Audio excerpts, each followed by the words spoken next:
ಈ ಸಂಜೆ ನ್ಯೂಸ್ಗೆ ಸ್ವಾಗತ. ಕನ್ನಡ ಚಿತ್ರರಂಗದಲ್ಲಿ ನಿಜಕ್ಕೂ ಏನು ನಡೀತಾ ಇದೆ? ಒಂದು ಕಡೆ ಇತ್ತೀಚೆಗಷ್ಟೇ ಚಿತ್ರದ ನಿರ್ಮಾಪಕ, ಇನ್ನೊಂದು ಕಡೆ ನಟ, ಆ ಚಿತ್ರತಂಡ ಕಣ್ಣೀರಾಕಿ ವಿಡಿಯೋಗಳನ್ನು ಸೋಷಿಯಲ್ ಮೀಡಿಯಾದಲ್ಲಿ ಹಂಚ್ಕೊಂಡಿದ್ದಂಥ ಆ ದರಿದ್ರ ಸ್ಥಿತಿಯನ್ನು ನೋಡಿದ್ದೀವಿ. ಅಷ್ಟೇ ಅಲ್ಲದೆ ಒಳ್ಳೆ ಒಂದು ರೀತಿ ಈ ಕಾಂತಾರ, KGF, ಅದಾದ ನಂತರ ದುನಿಯಾ ವಿಜಯ್ ಅವರ ಭೀಮಾ ಸಿನಿಮಾ, ಅಷ್ಟೇ ಯಾಕೆ ಇತ್ತೀಚೆಗೆ ರಿಲೀಸ್ ಆದಂಥ ಮ್ಯಾಕ್ಸ್ ಸಿನಿಮಾ ಸುದೀಪ್ ಅವ್ರದ್ದು, ಈಗ ಮಾರ್ಕ್ ಸಿನಿಮಾ ಬರ್ತಾ ಇರುವಂಥದ್ದು, ಎಲ್ಲ ಒಂದು ಕಡೆ ಅಭಿಮಾನಿಗಳು ಸಖತ್ತಾಗಿ ಸೆಲೆಬ್ರೇಟ್ ಮಾಡಿಕೊಂಡು ಕನ್ನಡ ಚಿತ್ರಗಳನ್ನು ಥಿಯೇಟ್ರಿಗೆ ಹೋಗಿ ನೋಡುವ ಮೂಲಕ ಕನ್ನಡ ಚಿತ್ರರಂಗವನ್ನು ಉಳಿಸುವ, ಬೆಳೆಸುವಂಥ ಕೆಲಸ ಮಾಡಬೇಕೇ ಹೊರತು ಈ ರೀತಿಯ ಇಲ್ಲ ಸಲ್ಲದ ಸ್ಟಾರ್ ವಾರ್ಗಳನ್ನ ಮಾಡ್ಕೊಂಡು ಹಾಳು ಬಿದ್ದು ಹೋಗಲಿ. ಆ ಸ್ಟಾರ್ಗಳು ಹೊಡೆದಾಡ್ತಾರ? ಇಲ್ಲ, ಚಾನ್ಸೇ ಇಲ್ಲ. ಇಲ್ಲಿ ಹೊಡೆದಾಡೋದು ಯಾರು, ಬಡ್ದಾಡೋದು ಯಾರು? ಕಡೆಗೆ ಜೈಲು, ಮೆಟ್ಲು, ಈ ಕೋರ್ಟು, ಕಚೇರಿ, ಪೊಲೀಸ್ ಠಾಣೆ, ಇದೆಲ್ಲ ಕೇಸ್ಗಳು, ಇದೆಲ್ಲ ಹಾಕ್ಸ್ಕೊಳ್ಳೋದು ಯಾರು? ಇದೇ ಬಡಪಾಯಿ ಅಭಿಮಾನಿಗಳು ಅನ್ನೋದನ್ನು ಈ ಸ್ಟಾರ್ಗಳು ಒಂದು ಸ್ವಲ್ಪ ವಿವೇಚನೆ ಇಟ್ಕೊಂಡು ಕೆಲಸ ಮಾಡಬೇಕು ಅಂತ ಹೇಳಿದ್ರೆ ತಪ್ಪಾಗಲಿಕ್ಕಿಲ್ಲ. ಯಾಕಂದರೆ ಇವತ್ತು ವಿಜಯಲಕ್ಷ್ಮಿ ಅವರು ಪೊಲೀಸ್ ಕಮಿಷನರ್ ಅವರ ಕಚೇರಿಗೆ ಹೋಗಿ ಅಜಯ್ ಹಿಲೋರಿ ಅವರು, ಏನು ಅಪರಾಧ ವಿಭಾಗದ ಹೆಚ್ಚುವರಿ ಪೊಲೀಸ್ ಆಯುಕ್ತರು ಆಗಿರುವಂಥ ಅಜಯ್ ಹಿಲೋರಿ ಅವರು ದೂರನ್ನು ಕೊಟ್ಟಿರುವಂಥದ್ದು, ಅವರಿಗೆ ಏನು ಸೈಬರ್ ಕ್ರೈಮ್ಗೆ ದೂರನ್ನು ಇವತ್ತು ಕೊಟ್ಟಿರುವಂಥದ್ದು. ಸುಮಾರು 150 ಸ್ಕ್ರೀನ್ಶಾಟ್ಗಳೊಂದಿಗೆ ಇವತ್ತು ವಿಜಯಲಕ್ಷ್ಮಿ, ದರ್ಶನ್ ಅವರ ಪತ್ನಿ ವಿಜಯಲಕ್ಷ್ಮಿಯವರು ದೂರು ಕೊಟ್ಟಿರುವಂಥದ್ದು. ಯಾರ ವಿರುದ್ಧ ದೂರು ಕೊಟ್ಟಿದ್ದಾರೆ? ಅದೇ ಅಭಿಮಾನಿಗಳು. ಯಾರ ಅಭಿಮಾನಿಗಳು ಅಂತ ನೋಡೋದಾದರೆ ಇಲ್ಲಿ ಕಿಚ್ಚ ಸುದೀಪ್ ಅಂತೇಳಿ ಹೆಸರು ಬರುತ್ತೆ.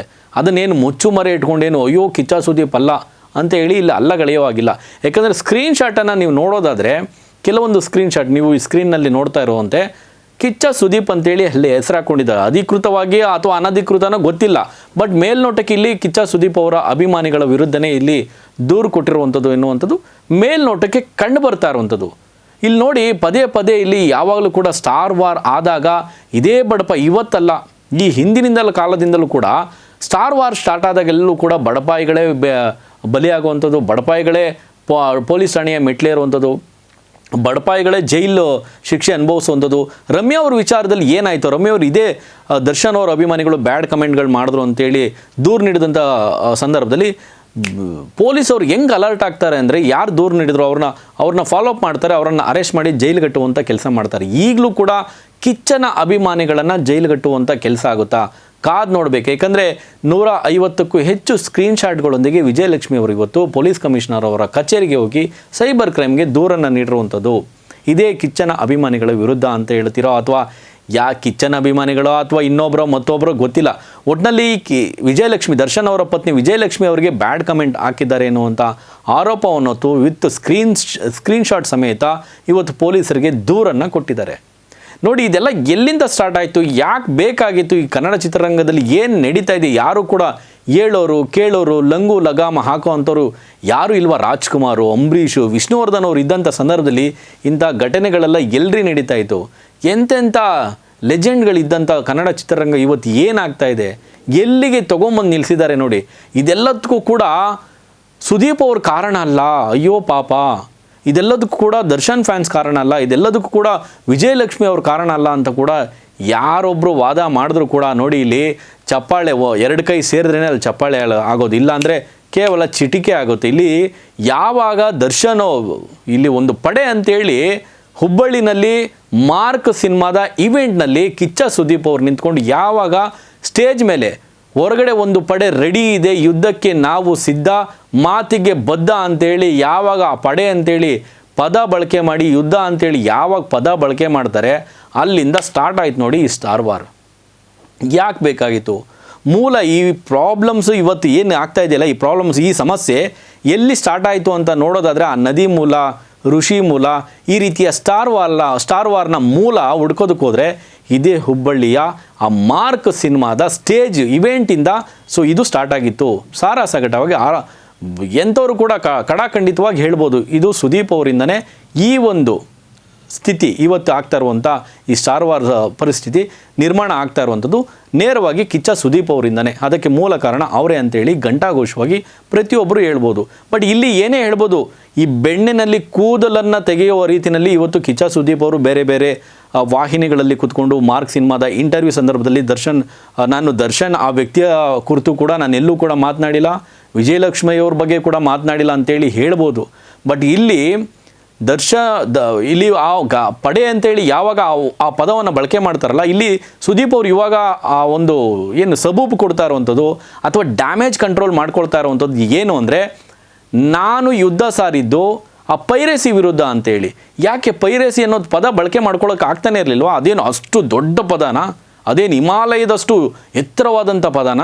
ಅಲ್ಲೇ ಹೇಳ್ಬೋದಾಗಿತ್ತಲ್ಲ, ಆ ಸ್ಟೇಜ್ನಲ್ಲೇ ಹೇಳ್ಬೋದಾಗಿತ್ತು. ಕಿಚ್ಚ ಸುದೀಪ್ ಅವರು ಎಂತಹ ಬುದ್ಧಿವಂತ, ಜೊತೆಯಲ್ಲಿ ಎಂತಹ ಒಬ್ಬ ಕನ್ನಡ ಚಿತ್ರರಂಗಕ್ಕೆ ಇಂಥವರೆಲ್ಲ ಆಸ್ತಿ.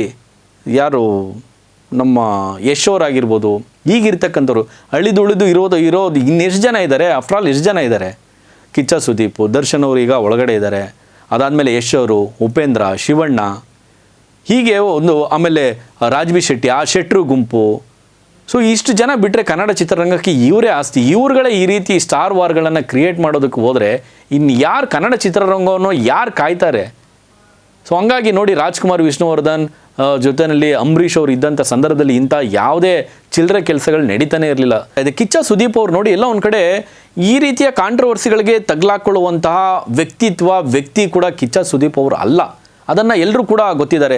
ನೀವು ಯಾವುದೇ ಒಂದು ಇದರಲ್ಲಿ ತೊಗೊಳ್ಳಿ, ರಾಜಕಾರಣಿಗಳಲ್ಲಿ ತೊಗೊಳ್ಳಿ ಅಥವಾ ಸಿನಿಮಾ ರಂಗದಲ್ಲಿ ತೊಗೊಳ್ಳಿ ಅಥವಾ ಯಾವುದೇ ರಂಗದಲ್ಲಿ ತೊಗೊಳ್ಳಿ, ಸುದೀಪ್ ಅವ್ರನ್ನ ಇಷ್ಟಪಡದೇ ಇರುವಂಥ ಈ ಏನು ವರ್ಗ ಅಂತ ನೀವೇನು ಹೇಳ್ತೀರಿ, ಒಂದು ABC ಅಂತ ಒಂದು ಕ್ಯಾಟಗರಿ ಕೊಟ್ಕೊಂಡು ಹೋಗಿ, ಆ ರೀತಿ ಪ್ರತಿಯೊಂದು ವರ್ಗದವರು ಕೂಡ ಸುದೀಪ್ ಅವ್ರನ್ನ ಅಧಿಕಾರಿ ವರ್ಗದವರಿಂದ ಹಿಡಿದು ಇಲ್ಲಿ ಒಂದು ತೀರಾ ಒಬ್ಬ ಕೂಲಿ ಕಾರ್ಮಿಕರ ಹೊರಗೂ ಕೂಡ ಸುದೀಪ್ ಅವ್ರನ್ನ ಇಷ್ಟಪಡದೇ ಇರುವಂಥ ವ್ಯಕ್ತಿಯೇ ಇಲ್ಲ. ಎಲ್ಲರೂ ಕೂಡ, ಪ್ರತಿಯೊಬ್ಬರು ಕೂಡ ಇಷ್ಟಪಡ್ತಾರೆ ಅಂತಹ ವ್ಯಕ್ತಿತ್ವ ಸುದೀಪ್ ಅವರು. ಬಟ್ ಇಲ್ಲಿ ಯಾವ ಉದ್ದೇಶ ಇಟ್ಕೊಂಡು ಆ ಹುಬ್ಬಳ್ಳಿಯ ಆ ಒಂದು ಇವೆಂಟ್ನಲ್ಲಿ, ಮಾರ್ಕ್ ಸಿನಿಮಾದ ಇವೆಂಟ್ನಲ್ಲಿ ಈ ಮಾತನ್ನು ಹೇಳಿದರು. ಗಜಪಡೆ ಹೊರಗಡೆ ಒಂದು ಪಡೆ ರೆಡಿ ಇದೆ, ಗಜಪಡೆ ಅಂತ ಹೇಳಿಲ್ಲ, ಒಂದು ಪಡೆ ರೆಡಿ ಇದೆ ಅಂತೇಳಿ ಯಾವಾಗ ಸುದೀಪ್ ಅವರು ಆ ಪದ ಬಳಸಿದ್ರು, ನೆಕ್ಸ್ಟ್ ಡೇಯಿಂದ ಗಜಪಡೆ ರೆಡಿ ಆಯಿತು. ಆ ಪಡೆ ನಾವೇನೇ ಗಜಪಡೆ ಅಂತೇಳಿ ಈ ಕಡೆಯಿಂದ ಕೌಂಟ್ರ್ ಕೊಡೋದಕ್ಕೆ ದರ್ಶನ್ ಅಭಿಮಾನಿ ಅಂತ ಹೇಳಲಾಗ್ತಾ ಇರುವಂತಹ ಅವರ ಹೆಸರನ್ನ ತೆಗೆದುಕೊಳ್ಳೋದಕ್ಕೆ ಆಗೋದಿಲ್ಲ. ಅವರೇ ಪಾಪ ಸಾಕಷ್ಟು ನೋವಲ್ಲಿದ್ದಾರೆ. ಇದ್ರ ಬಗ್ಗೆ ದರ್ಶನ್ ಅವರು ಕೂಡ ತುಂಬ ಚೆನ್ನಾಗಿ ಒಂದು ಇಂಟರ್ವ್ಯೂನಲ್ಲಿ ಹೇಳಿದ್ರು. ಅವರು ಆ ರೀತಿಯೆಲ್ಲ ಅವರ ಹೆಸರನ್ನು ನಾನು ತೆಗೆದುಕೊಂಡಿಲ್ಲ. ಜೊತೆಯಲ್ಲಿ ವಿಜಯಲಕ್ಷ್ಮಿ ಅವರು ದರ್ಶನ್ ಅವ್ರ ನಡುವೆ ಆ ಒಂದು ಜಗಳ ಆಗಿತ್ತಲ್ಲ, ಆ ಸಂದರ್ಭದಲ್ಲಿ ಇದೇ ಕಿಚ್ಚ ಸುದೀಪ್ ನಮ್ಮ ಭಾಷೆ ಬರಬೇಕಾಗಿತ್ತು, ನಿಮ್ಮಿಬ್ಬರ ಸಂಸಾರವನ್ನು ಸರಿ ಮಾಡೋದಕ್ಕೆ ಎನ್ನುವಂಥ ದಾಟಿನಲ್ಲೂ ಕೂಡ ಇಲ್ಲಿ ಕಮೆಂಟ್ ಮಾಡ್ತಾರೆ. ಭಾಳ ನೋವಿನ ಸಂಗತಿ. ಈಗಾಗಲೇ ಅವರು ಭಾಳ ನೋವಿನಲ್ಲಿದ್ದಾರೆ. ದರ್ಶನ್ ಮತ್ತು ಅವ್ರ ಕುಟುಂಬ ಇದ್ದಾರಲ್ಲ, ಬಹಳ ನೋವಿನಲ್ಲಿ ಇರುವಂಥ ಆ ಒಂದು ಜೀವಕ್ಕೆ, ಅದರಲ್ಲೂ ವಿಜಯಲಕ್ಷ್ಮಿ ಅಂತ ಒಂದು ಹೆಣ್ಣು ಮಗಳಿಗೆ ಈ ರೀತಿ ನೋವು ಕೊಡೋದು ಎಷ್ಟರ ಮಟ್ಟಿಗೆ ಸರಿ? ಜೊತೆಯಲ್ಲಿ ವಿಜಯಲಕ್ಷ್ಮಿ ಅವರು ಕೂಡ ಅವತ್ತು ಸೈಲೆಂಟ್ ಆಗಬೇಕಾಗಿತ್ತು ಅಂತ ಅನಿಸುತ್ತೆ. ಕಿಚ್ಚ ಸುದೀಪ್ಗೆ ಎಲ್ಲ ಒಂದು ಕಡೆ ಕೌಂಟ್ರ್ ಕೊಡೋದಕ್ಕೆ ಈ ರೀತಿ ಹೇಳಿದ್ರೆ ಏನೋ ಗೊತ್ತಿಲ್ಲ. ಒಂದು ವೇದಿಕೆಯಲ್ಲಿ ಹೇಳ್ತಾರೆ ವಿಜಯಲಕ್ಷ್ಮಿ ಅವರು, ನಾವು ನೊಂದ್ಕೊಳ್ಳೋದಿಲ್ಲ, ನಾವು ಬೇಜಾರು ಮಾಡ್ಕೊಳ್ಳೋದಿಲ್ಲ, ಈ ರೀತಿಯ ಒಂದು ಸ್ಟೇಟ್ಮೆಂಟನ್ನು ಕೊಡ್ತಾರಲ್ಲ, ಎಲ್ಲ ಒಂದು ಕಡೆ ನಮ್ಮತ್ತಿಗೆ ಈ ರೀತಿ ನೋವಾಗುವಂತೆ ಕಮೆಂಟ್ಗಳು ಅಥವಾ ಹೇಳಿಕೆಗಳನ್ನ ಕೊಡ್ತಾ ಇದ್ದಾರೆ ಅಂತೇಳಿ ಇಲ್ಲಿ ದರ್ಶನ್ ಅಭಿಮಾನಿಗಳು ಒಂದು ಕಡೆ ಕೌಂಟ್ರ್ ಕೊಡೋದಕ್ಕೆ ಶುರು ಮಾಡಿದ್ರು. ಆಗ ದರ್ಶನ್ ಫ್ಯಾನ್ಸು ಮತ್ತು ಕಿಚ್ಚ ಸುದೀಪ್ ಫ್ಯಾನ್ಸ್ ನಡುವೆ ನೋಡಿ ಸ್ಟಾರ್ ವಾರ್ ಶುರುವಾಯಿತು. ನೋಡಿ ಆ ಸ್ಟಾರ್ ವಾರ್ ಈಗ ಎಲ್ಲಿಗೆ ಬಂದು ನಿಂತ್ಕೊಂಡಿದೆ ಅಂದರೆ, ವಿಜಯಲಕ್ಷ್ಮಿ ಅವರು ಪೊಲೀಸ್ ಕಮಿಷನರ್ ಕಚೇರಿಗೆ ಪೊಲೀಸ್ ಠಾಣೆಯ ಮೆಟ್ಟಿಲೇರಿ ಅಲ್ಲಿ ಸೈಬರ್ ಕ್ರೈಮ್ಗೆ ದೂರು ನೀಡುವ ಆ ಹಂತಕ್ಕೆ ಬಂದು ಇದೀಗ ನಿಂತ್ಕೊಂಡಿರುವಂಥದ್ದು. ಇದು ಎಷ್ಟರ ಮಟ್ಟಿಗೆ ಸರಿ? ಕನ್ನಡ ಚಿತ್ರರಂಗ ಸಾಗ್ತಾ ಇದೆ. ಈ ಸ್ಟಾರ್ ವಾರ್ಗಳೆಲ್ಲ ಬೇಕಾ? ಈ ಸ್ಟಾರ್ಗಳೇ ತಿಳ್ಕೊಬೇಕು ನಮ್ಮ ಅಭಿಮಾನಿಗಳನ್ನು ನಾವು ಹೆಂಗೆ ಸೇಫ್ ಮಾಡಬೇಕು. ಈ ಸ್ಟಾರ್ ವಾರ್ ಕ್ರಿಯೇಟ್ ಮಾಡಬಾರ್ದು. ನಾವೇನೋ ಒಂದು ಪದ ಮಾತನಾಡಿದ್ರೆ ಅದು ಅಭಿಮಾನಿಗಳ ಮನಸ್ಸಿನ ಮೇಲೆ ಎಷ್ಟರ ಮಟ್ಟಿಗೆ ಪರಿಣಾಮ ಬೀರುತ್ತೆ. ನೋಡಿ, ಇವತ್ತು ಹೊತ್ತಿ ಉರಿತಾ ಇರುವಂಥದ್ದು ಆ ಯುದ್ಧ, ಜೊತೆಲ್ಲ ಒಂದು ಪಡೆ ರೆಡಿ ಇದೆ, ನೇರವಾಗಿ ಹೇಳ್ಬಿಟ್ಟಿದ್ದಾರೆ ಸುದೀಪ್ ಅವರು. ಕೇವಲ ಅವ್ರ ಸಿನಿಮಾ ಮಾತ್ರ ಅಲ್ಲ, ಇಡೀ ಕನ್ನಡ ಚಿತ್ರರಂಗ ಪೈರೇಸಿ ದೊಡ್ಡ ಪಿಡುಗು. ಕನ್ನಡ ಚಿತ್ರರಂಗವನ್ನು ನುಂಗಾಗ್ತಾ ಇದೆ. ಕನ್ನಡ ಚಿತ್ರರಂಗ ಅಲ್ಲ, ಇಡೀ ಭಾರತೀಯ ಚಿತ್ರರಂಗವನ್ನೇ ಒಂದು ರೀತಿ ಚಿತ್ರಣ ಮಾಡ್ತಾ ಇರುವಂಥದ್ದು, ನುಂಗಾಗ್ತಾ ಇರುವಂಥದ್ದು ಯಾವುದು ಅಂದರೆ ಅದು ಪೈರೇಸಿಯ ಪಿಡುಗು. ಹೌದು, ಈ ಪೈರೇಸಿಯ ಪಿಡುಗಿನ ವಿರುದ್ಧ ಕಿಚ್ಚ ಸುದೀಪ್ ಅವರು ನೇರವಾಗಿ ಪೈರೇಸಿ ವಿರುದ್ಧ ನಮ್ಮ ಯುದ್ಧ ಅಂತೇಳಿ ನಾವು ಮಾತಿಗೆ ಬದ್ಧ, ಆ ರೀತಿ ಏನಾದರೂ ಒಂದು ಹೇಳಿಕೆ ಕೊಟ್ಟಿದ್ರೆ ಇನ್ನೂ ದೊಡ್ಡ ವ್ಯಕ್ತಿ ಆಗ್ತಾಯಿದ್ರು ಸುದೀಪ್ ಅವರು. ಕಿಚ್ಚ ಸುದೀಪ್ ದರ್ಶನ್ ಅವರ ಅಭಿಮಾನಿ ಅಲ್ಲ, ಇಡೀ ಕನ್ನಡ ಚಿತ್ರರಂಗವೇ, ಇಡೀ ಕರ್ನಾಟಕದ ಜನರೇ ಶಬಾಷ್ ಅಂತ ಹೇಳ್ತಾಯಿದ್ರು. ಬಟ್ ಎಲ್ಲ ಒಂದು ಕಡೆ ಅವರು ಆ ಪದಗಳನ್ನ ಬಳಕೆ ಮಾಡಿದ್ದೇ ಇವತ್ತು ಈ ಒಂದು ಸ್ಟಾರ್ ವಾರ್ಗೆ ಕಾರಣ ಆಯಿತು ಅಂತ ಹೇಳ್ಬೋದು ಸ್ನೇಹಿತರೆ. ವಿಜಯಲಕ್ಷ್ಮಿ ಅವರು ಇದೀಗ ಪೊಲೀಸ್ ಠಾಣೆಯ ಮೆಟ್ಲೇರಿರುವಂಥದ್ದು. ಇನ್ನು ಯಾರೆಲ್ಲ ನೋಡಿ, ಫೈನಲಿ ಆಗಲೇ ವಿಡಿಯೋ ಪ್ರಾರಂಭದಲ್ಲೇ ಹೇಳಿರುವಂಥದ್ದು, ಇಲ್ಲಿ ಅರೆಸ್ಟ್ ಆಗುವಂಥದ್ದು, ಪೊಲೀಸ್ ಠಾಣೆ ಮೆಟ್ಲೇರುವಂಥದ್ದು, ಶಿಕ್ಷೆ ಅನುಭವಿಸುವಂಥವ್ರು ಯಾರು ಇಲ್ಲಿ ಅಭಿಮಾನಿಗಳೇ ಆಗಿರ್ತಾರೆ. ಹಾಗಾಗಿ ಎಲ್ಲೋ ಒಂದು ಕಡೆ ಅಭಿಮಾನಿಗಳಿಗೆ ಇದು ಒಂದು ರೀತಿ ಎಚ್ಚರಿಕೆಯ ಸಂದೇಶ. ಎಚ್ಚರಿಕೆಯ ಇದೊಂದು ಪ್ರಕರಣ ಅಂತ ತಿಳ್ಕೊಳ್ಳಿ. ಅಥವಾ ಇದೊಂದು ನೋಡಿ, ಮುಂದೆಂದು ಈ ರೀತಿ ನಾವು ತಪ್ಪು ಮಾಡಬಾರ್ದು. ಯಾರೇ ಈ ಸ್ಟಾರ್ ವಾರ್ಗಳ ನಡುವೆ ಬಡವ್ರ ಮಕ್ಕಳೇ ಇಲ್ಲಿ ಬಲಿಯಾಗುವಂಥದ್ದು, ಇದೊಂದು ಎಲ್ರಿಗೂ ಕೂಡ ಇದೊಂದು ಉದಾಹರಣೆ ಆಗಬೇಕು. ಇಂಥ ಪ್ರಕರಣಗಳು ಮುಂದೆ ಯಾರು ಕೂಡ ಸ್ಟಾರ್ಗೋಸ್ಕರ ಸೆಲೆಬ್ರೇಷನ್ ಮಾಡಿ, ಎಂಜಾಯ್ ಮಾಡಿ. ಮಾರ್ಕ್ ಸಿನಿಮಾ ರಿಲೀಸ್ ಆಗ್ತಾ ಇದೆ, 45 ಸಿನಿಮಾ ಕೂಡ ಶಿವಣ್ಣ ಅವ್ರದ್ದು, ಉಪೇಂದ್ರ ಅವರು, ರಾಜ್ಬಿ ಶೆಟ್ಟಿ ಎಲ್ಲರೂ ಕೂಡ ಕನ್ನಡ ಚಿತ್ರರಂಗವನ್ನು ಎಂಜಾಯ್ ಮಾಡ್ಕೊಂಡು ಖುಷಿಯಾಗಿ ನೋಡೋಣ. ಕನ್ನಡ ಚಿತ್ರರಂಗ ಇನ್ನೂ ಉಳಿಬೇಕು, ಬೆಳಿಬೇಕು.